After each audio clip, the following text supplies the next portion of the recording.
Scene one. Action one. I love to talk to you about age. Yes. Because let's do it. When we had lunch the other day, one of the things I kept thinking about, I was like, what is Susan doing? You have this incredible career. Yeah. You were in retail forever. You started a company when nobody was creating companies. It was like, crazy. It was crazy. Yeah. One King's Lane, and you start another one, Get in the Groove, to talk to women that are past 50. Right. You've always been a worker. I've always been a worker. Always. Right. And I know you play golf, which, Well, except for my golf clubs just got stolen. It's a whole other story. But when you went, I have always found, even in the 90s when I was in the tech industry, through then, I was always the oldest person in the room. Yeah. Yeah, I think so. Well, it's funny. For a long time, I was always the youngest person in the room. Right? Like, so during my retail career, I was a person, I moved very quickly through the organization. I was the youngest buyer, in the store. So for like a very long time, I was the youngest. Yeah, me too. Right. I'm sure you were. And then I went to the other side. I'm old. Exactly. I mean, I remember in the 90s, people would be like, "Oh, you have children?" Right. Oh my God. And I think, am I supposed to be wearing like polyester pull-on pants? Yeah, like, what's the look here? Yeah, yeah. So, you're seeing everyone's living to be 100 years old. I know. Well, I think this is like so amazing. We're having this conversation the day after the Super Bowl because my head is still spinning from watching Shakira and J-Lo last night, right? They're amazing. 43 and 50. So, I mean, this is like such an amazing example of like exactly what we're sitting here talking about. So Completely. This is like perfect timing. It is perfect timing. Yeah. I mean, J-Lo looks incredible. Right. And, listen, you have to work at it. I'm sure she's got good genetics and all that kind of stuff. But, if you read about her, like she doesn't drink, she exercises twice a day. Like she's committed and disciplined. No, her body's her business. Exactly. Mm-hmm. But she wants to feel good too, So like it doesn't just happen either. Like I think you have to have a program. Right. Yes. For whatever works for you. Like that's J-Lo's program. That wouldn't work for me. That wouldn't work for me either. Yeah, exactly. Yeah. But that's her program. And my God, she looks amazing. And right? she'll be continuing to do this as long as she can, as Madonna has too. Yeah. And I think the thing that I love about her also, and I actually just saw an interview, I don't know where it was, that she was talking about like self-doubt and how she reinvented herself. And I think this is so much the conversation that we're having today with women, as they're entering into the second half of their lives. And right. It's like awesome that there are people like J-Lo and, other, high profile individuals that are out there going there and doing it in a really awesome way. It's true. And I think for, us who've been in the business building right. businesses is that you do get to a point where you don't want to work like that. Exactly. That's a lot of work. It's a lot of work. And she didn't get paid apparently for that work. So she must really like what she did. Totally. So, and I love that you started something again, but you have such a different head about it. Totally. It's so different. Yeah. Well, it's a different business too. I mean, One King's Lane was 24/7. Well, but it was one of those things that I think it doesn't happen very often. I mean, it was really, we really let a genie out of the bottle and we really disrupted an industry and we were first to market. I mean, it was like all the things that are like textbook, like this is what you want to do and have happen. And I remember, like, along the way in the beginning, people saying, how did you do this? And I'm like, it's such a good question. Like, we just were heads down, moving so fast and so quickly. And I think, we were really, so fortunate in so many different levels that we didn't experience, I think, a lot of the things that I think, sadly, a lot of female entrepreneurs, experience. I mean, we did bootstrap the business in the beginning. It was the height of the recession when we had this crazy idea to start this business, who would have thought?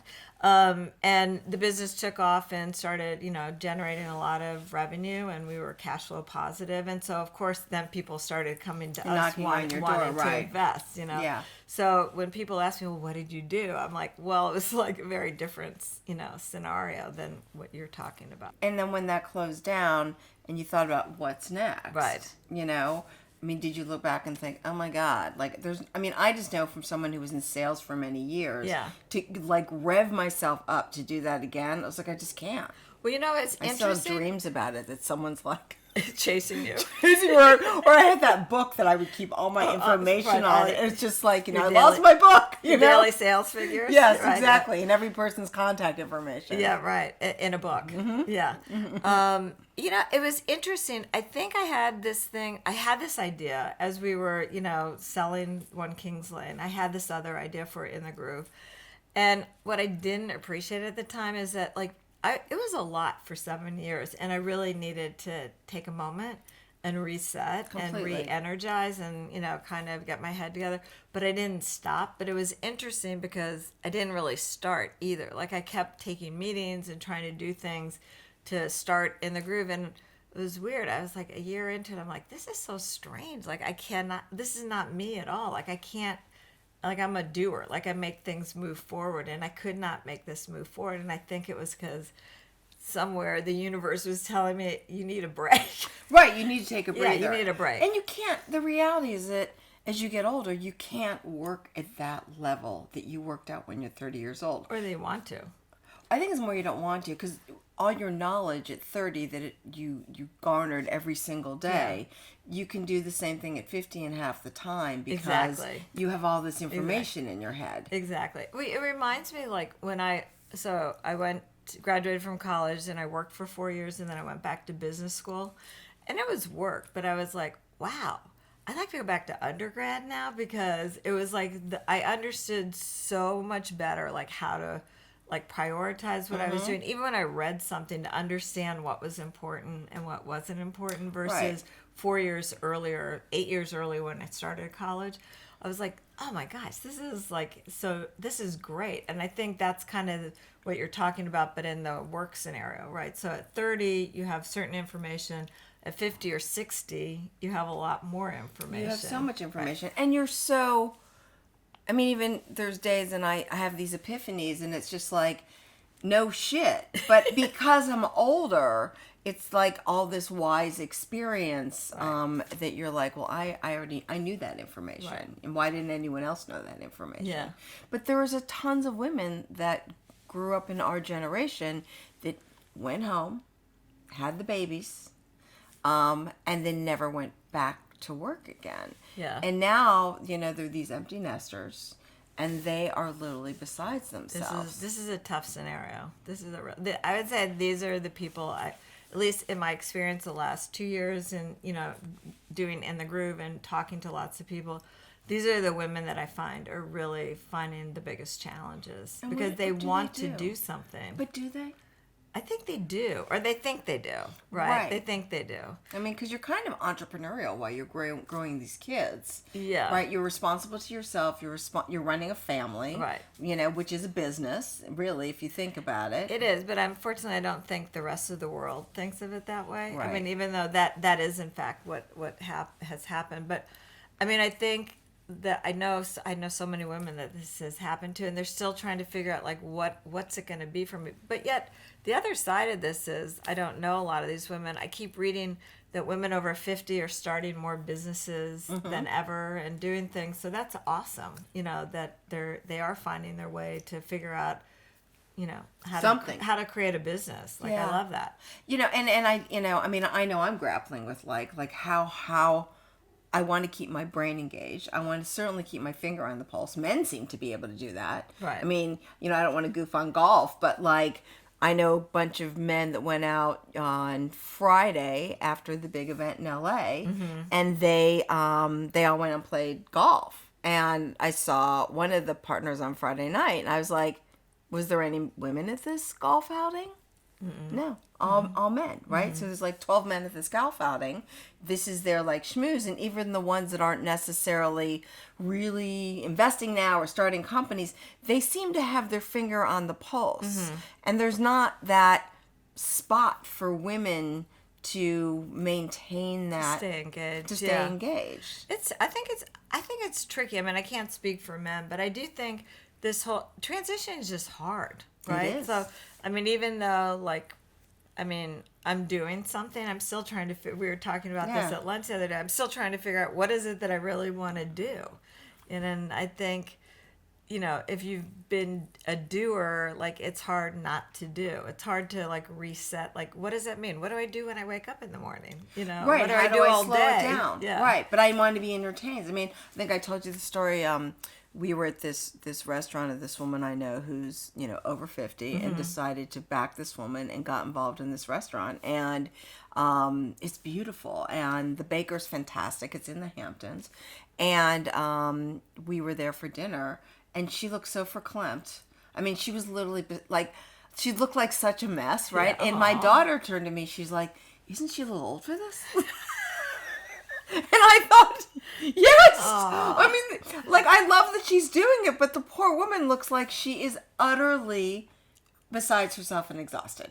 But I wonder what that is. I wonder if it's because had she been in business before? Was this the first time she's done this? No, she'd been, but not, yes, the first time she'd done that. But see, I think like then maybe it's not like a necessarily a physical thing that she couldn't do, but maybe like she didn't understand that she needed to find a partner, somebody that could help with some of the things that she didn't really know how to do. Right. I mean, I think that's a lot of it, like, because there's a lot that goes into any business. Yeah. Right? So, I mean, everybody wants to start a business. Everyone wants to start a business, right? And most of them fail. Yeah. And I wonder, what is the majority of women over 50? What kind of businesses are they starting? I don't know what they are, but I keep reading a statistic that there's more and more women over 50 starting businesses. Very interesting, because certainly it's hard to get hired. It's impossible. It is. I think it's literally impossible. And I think unfortunately, I think a lot of those women haven't done a good job keeping up digitally. And so that makes it even like worse, Yes. And no one, if you own a business and you're going to hire a VP of sales or someone in your C team, you're not going to hire someone who's 55 years old. You want to hire someone who can work their ass off at 42 that will be on the CEO track by 50. Yeah. I mean, every once in a while you hear a story. This is not on the female side, but there's a guy named, I don't know if you've read his book, Chip Conley. He's written this book called Modern Elders, which is really interesting. So he owned a group of hotels in San Francisco, sold them. And I think I'm not going to tell you his story, but this is what I think happened. While he was trying to figure out his next act, got contacted by the founders of Airbnb early on and came in sort of like in a little bit of an advisory role. But because he was so experienced in the hospitality business, I think he got very involved in the early days of that business. Which is amazing. That was amazing. So that was like a really great fit. Well, that's a testament to Brian. Yeah, right. Right. Yeah, to be open to that. I think a lot of industries that want to disrupt things don't have the wherewithal to actually talk to the industry they're disrupting. Right. They think they know everything. Yeah. And we've seen that with multiple companies that have failed. Yeah, I think they would benefit actually from bringing in somebody that was experienced in a particular area. They see things differently. They think about it differently.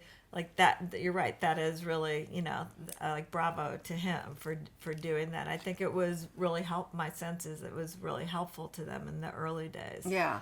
And I think about how do we find those women that are literally floundering, and I think that women who didn't do anything all those years, that then the kids go off to college, they're depressed. Yeah, you can find them playing mahjong. That's hilarious. I think that's true. I mean, I have friends that now are playing mahjong, canasta, and I don't know. There's probably my grandmother was a killer canasta player. It's a lot of fun. It is. But I mean, I think this is how they're spending a lot of their time, and it's nice, I guess, because it's social. So at least you're having interaction with other women.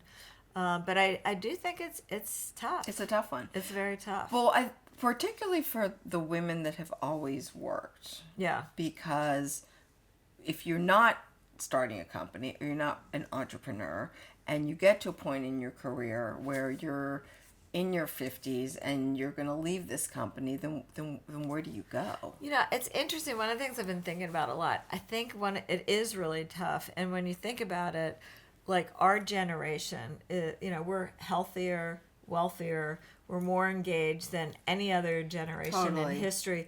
And there's nobody, we are first. Like, there's nobody in front of us to use as an example or that have paved the way. So you can't look to like your mother or your aunt or something and say, oh, I get it, that's how they did it, because we're setting, We're paving the way. we're trailblazing basically. So And trying to figure it out along the way. But I think part of in doing that is like we just have to create more of a conversation around it, because I think everybody, whether you worked or you didn't work, everybody's going through a different sort of version of this, because they feel good, they want to be engaged, they want to be doing things. We all know we're going to, hopefully, God willing, live another potentially 50 years. Completely. Once you get to 50, it's a long time. It's a really long time. It's a long time. And like, well, you have daughter, and she's 29 years old, and I have a daughter who's 29 years old, and we also have work with all these young founders, Right? And I do think that generation is looking at things very, very differently. Yeah. Many of them are freelance, many are starting their own businesses. Totally. In the industries that we know, Yeah. And they see themselves as being moms and being working women, and sort of they can have it all. Right. Yeah. Yeah. Well, we did that. We did that, right? But you really can't have it all at the same time. No, I know, but we did do that. We did do that, yeah. but I there seems to be more of a camaraderie among those women versus sharp elbows. Yeah. Yeah. No, I think that's right.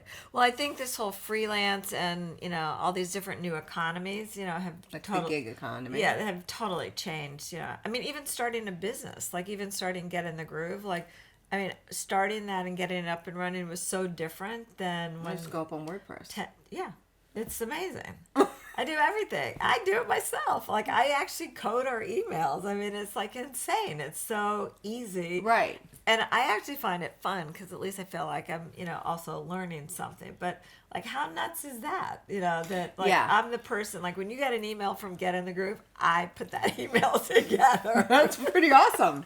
Yeah, but it's easy, It is easy, and you're motivated, Right, because and I'm not scared about it either. Right, you're happy to hit the wrong buttons. It's been done before. Yeah, but for sure.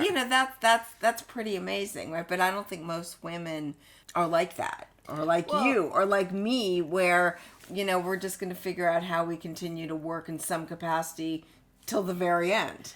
Yeah, or not. Or not. Yeah. But there will always be something that we will find to engage our brain. Yeah, but I think like this was sort of my hypothesis around when I started In the Groove, is that, and just in talking to a lot of women that probably didn't work, is that part of this, conversation around feeling invisible, because this is the word you hear like every day from everybody, is because they're not informed. They cannot participate in the conversation because they have separated themselves. As the world is moving quickly forward, very fast, every day things are changing. They've gotten stuck someplace, I don't know where it is. And so what people are saying in front of them, it sounds like a foreign language. They don't understand what they're talking about.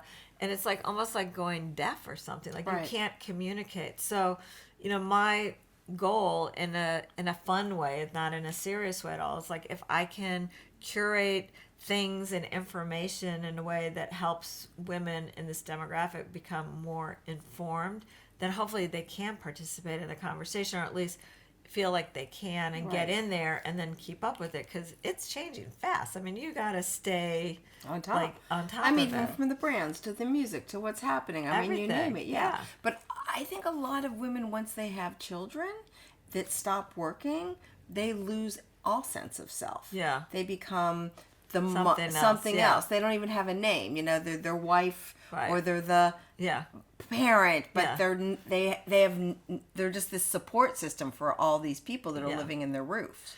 Yeah, I mean, this 50-year, mark it's really tough. I mean, you think about everything that a woman goes through, and I'm not speaking for men, because I'm sure they have their own set of issues. Yeah, but most of the men I know have become marathon runners in life, Yeah, something. or buy a Porsche or something. It's a different kind of midlife. Totally. I don't know what it is, but the women. So first, you've got a physical situation with menopause, which is The worst. wreaks havoc on everything. Everything. You just feel like you've been taken over by an alien, and you're just like, what the heck? Like I don't even understand. It's almost like I didn't think it was going to happen to me. Yeah.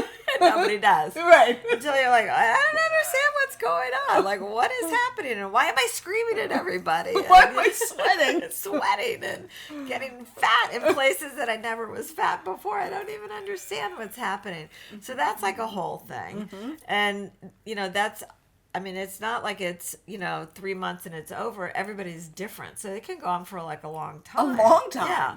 And then you've got, if you have kids, your kids leave, you become empty nesters. So like you're saying, for a number of women, this was their purpose and their job. Total and purpose everything, and job. Right? Yeah. So now what do you do besides play mahjong and canasta? And then if that happens, a lot of times all of a sudden you're looking at a partner of, probably 20-something years and you're like, who the F are you? Totally. Like, do I know you? Well, have we spent any time together? Statistically, a lot of women have left their husbands. Yeah, well, this is a very big time when divorces happen.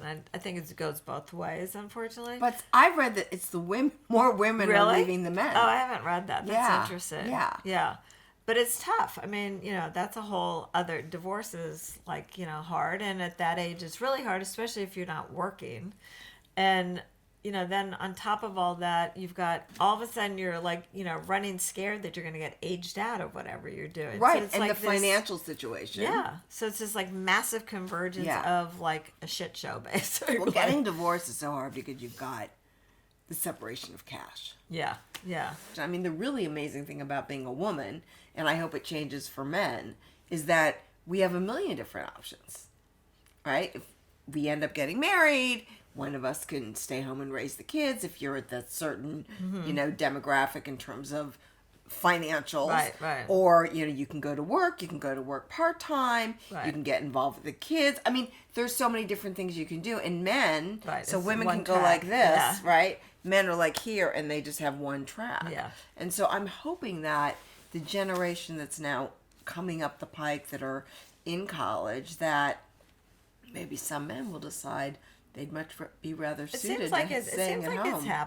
It's happened. I hear about it happening. Yeah, I hear about it happening There are actually too. a number of women that worked for me at One Kings Line who they were the breadwinners and their husbands stayed at home. How amazing is Yeah, that? actually a lot more than you would think. And how many?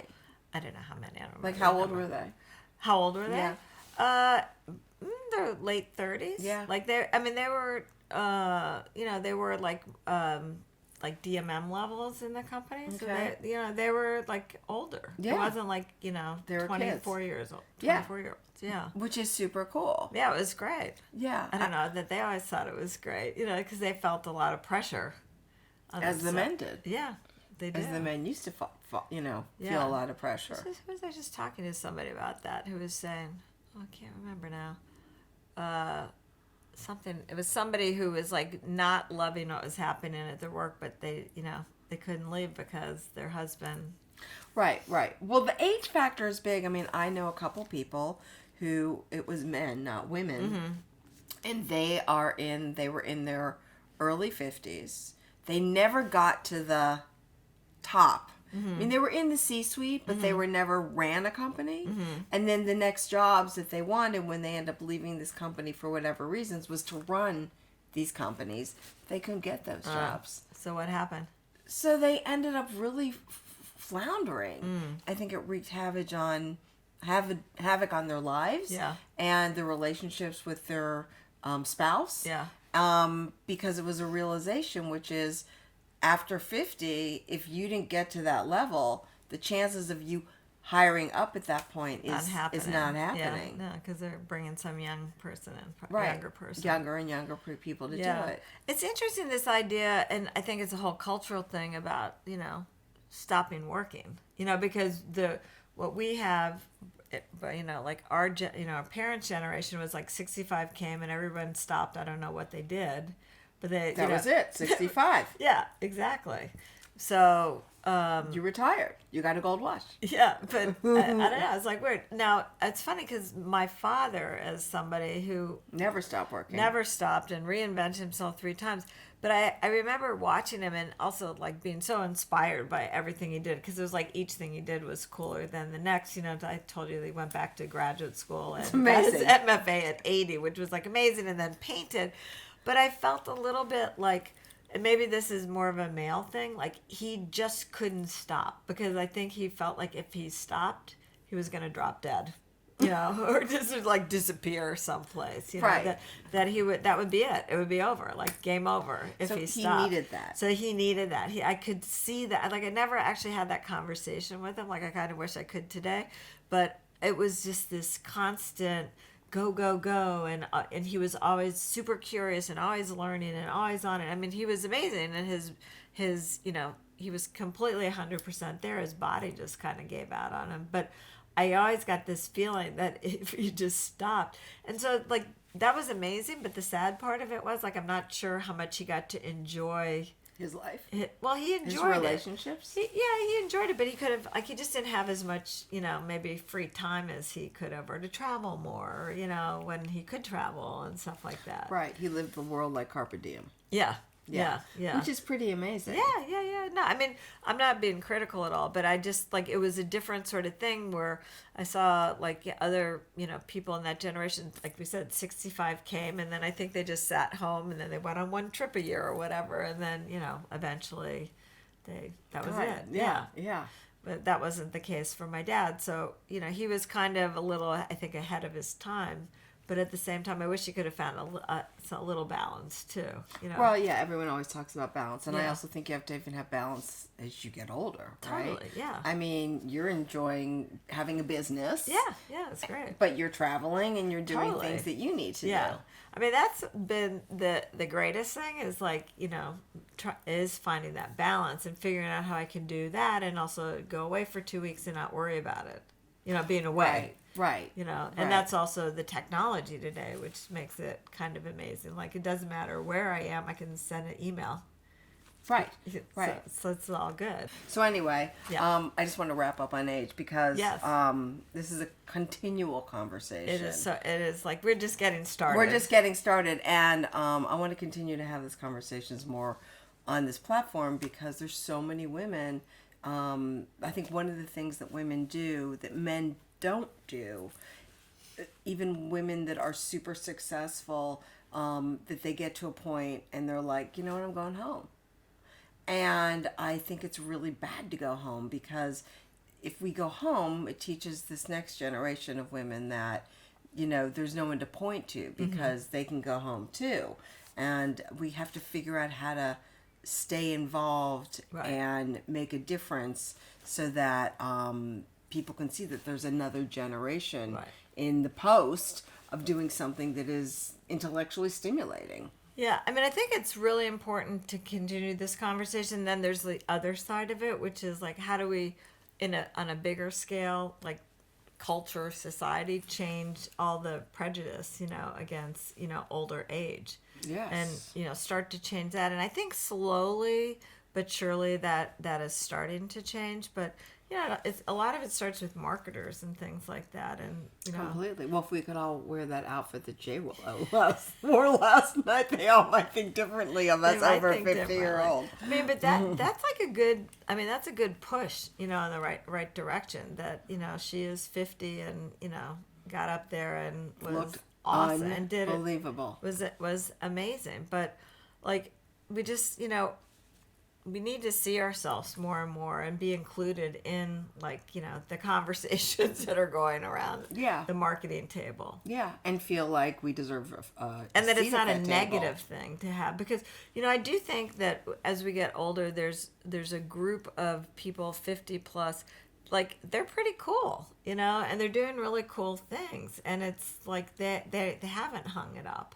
And they can hopefully set a good example for the other people that maybe aren't feeling quite as good about themselves. Yeah, and bring them along the way. You're highlighting that. I mean, I talked to a woman who wants to do 50 photographs of women over 50 and who are making a major difference that you don't even know their names. No, you don't. I mean, that's definitely one of the things that we try to do a little bit too. We don't do it like in a big way, but I think just shining light on, I mean, I meet amazing women every day. I get introduced to them that are doing really cool things that, again, that you never would have heard of before. And you're just like, awesome. Like, amazing. Yeah. Let's tell everybody about it. Yeah, completely. And so, and you're shining the light I wonder if we'll see more people shining that light I hope so. in the years to go. I totally hope so. Yeah, I hope so. Because like we said, before, this is all new. New. We got to all hold hands and try to figure this out together. Completely. It's all so incredibly new. Yeah. When you look like,